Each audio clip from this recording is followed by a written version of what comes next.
that wholeheartedly. Like I said, I've competed in the Miss America organization for a very long time. As a teen, I was third, second, first runner-up. As Miss New York, I was first runner-up twice before I actually won. So my thought process, literally standing on stage, was they're going to get another first runner-up photo of me. But there was also it was interesting because I was thinking that, but there was, as Laura said last year, a very strange sense of calm as I stood there and I held Allie's hands and I thought, she could very well be the face of this organization as well. Which one is it? But I felt so calm that it was almost like I didn't care either way. Not to say that I wouldn't want to be Miss America, but I just thought either way, this organization is going to be represented beautifully. So I'm just thrilled to be here, but I didn't expect it at all.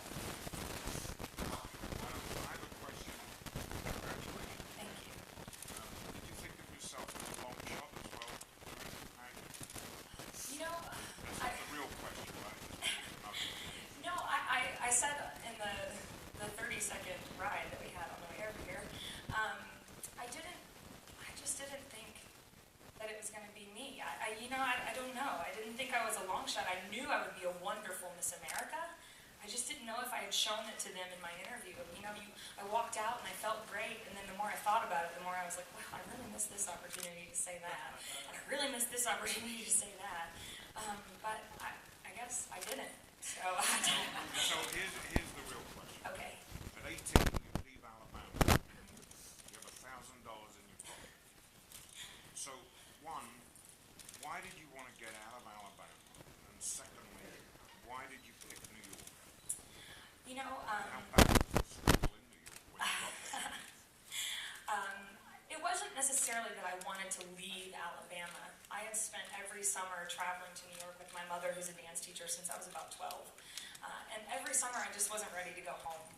And I just knew the energy of New York City was something that I really loved. And I was always a little more liberal thinking than my hometown. And I just knew that I needed to get out for a little bit, and I needed to kind of find myself. And I didn't know how long I was going to stay in New York. I just knew that I wanted to be there for a semester. That turned into a little over 4 years. And the struggle was vast. I mean, there were days when I had $5 in my pocket, and I would push that $5. I would be like, I can get on the subway, and then there's enough money to buy a water bottle, and then I'll be home, and my check will deposit overnight. So, I mean, it's definitely been trying, but it's prepared me for this, I'm sure. Well, I'd like to update everyone that she's #1 on Twitter right now. So.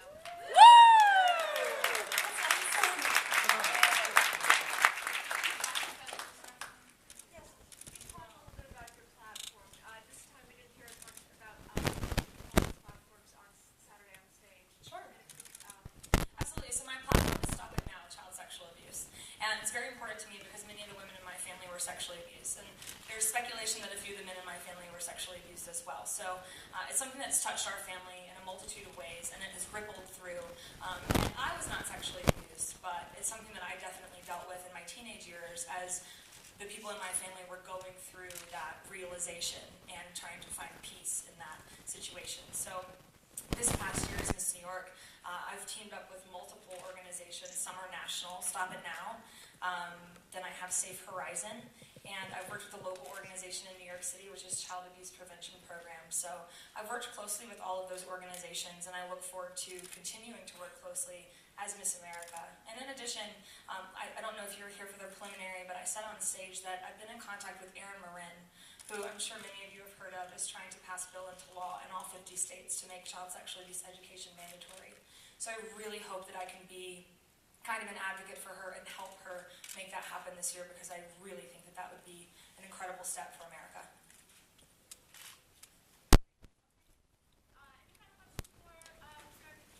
He's had his hand up since the beginning. Thank you. I'm JJ Aiello from the Norfolk background from Ohio. And with your platform needing to have national recognition and national awareness, and there are many families like your own Of course. that have abuse within.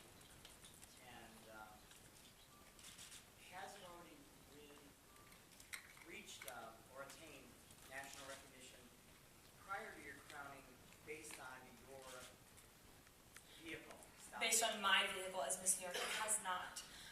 My work with those organizations has been at the local level in New York State and in the New York City area. But I look forward to kind of reaching everyone, and internationally as well. The beautiful thing about, beautiful is the wrong word. The thing about my platform is that it's all over the world. So no matter where I travel with Joseph Ribkoff, with artistry, with Catalina, anything that I do for our sponsors, there's an opportunity to reach people in that area because this is something that has no boundaries. So it has not yet reached national attention from my vehicle, but it certainly will now. When we interviewed you 10 days ago, you said that you couldn't live without your mother. So what things that your mother wants you want? I see, now you're gonna make me cry. Thanks. Thank you.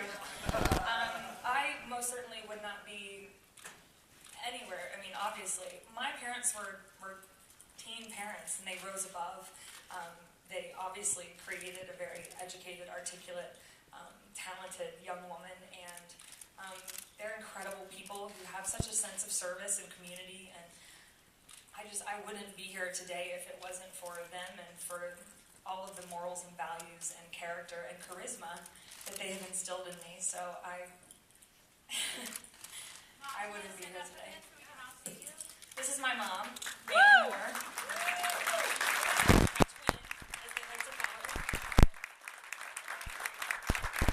This is my father, Phil Hagan.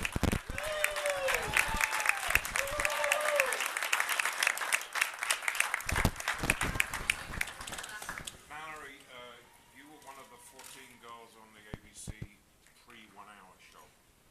What was that experience like? How long did they follow you? And I don't know, have you seen some of the footage? Right. I haven't seen any of it, and they followed me for a day. It was actually quite funny. I don't know if Katira's in here, but she's the young woman, the camera woman who followed me around, and we tried and tried and tried to get with each other. And then, unfortunately, Hurricane Sandy hit, and so it was pushed back even further. So ABC only followed me for a day, but they followed me through what would be a pretty typical day in my life. So at rehearsal, then we kind of sat down and talked about my preparation a little bit on the subway.